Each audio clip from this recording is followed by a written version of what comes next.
လူတယောက်ကိုအရာအလုံးဆုံးရှုံးသွားအောင်လုပ်လိုက်တာဟာ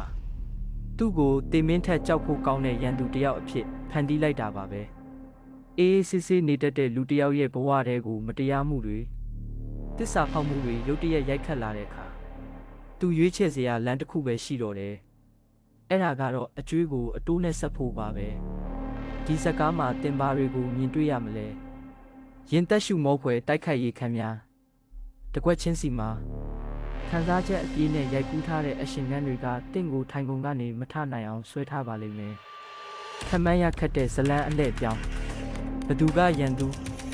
ဘသူကမိတ်ဆွေလဲဆိုတာခွဲခြားရခတ်တဲ့လှုပ်ဝက်ချက်တွေကဇလန်းအဆုံးထိစိတ်လှုပ်ရှားစေမှာပါ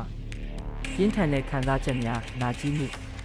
ချစ်ချင်းနဲ့လက်စားချင်လိုစိတ်တွေပေါင်းဆက်ထားတဲ့တရုပ်ဆောင်ချက်တွေကတင့်နှလုံးသားကိုထိမှန်စေမှာပါတရားမျှတမှုကနှေးကွေးနေရင်လက်စားချေခြင်းကအမြန်ဆုံးအဖြေပဲမိတောက်မီးရှံတွေကြားကထွက်ပေါ်လာတဲ့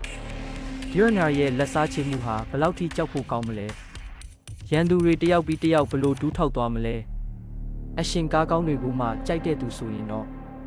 ဒီစကားဟာလုံးဝလက်မလွတ်တဲ့ကားကောင်းတကားပါအခုပဲကြည့်ရှုဖို့ပြင်ဆင်လိုက်ပါ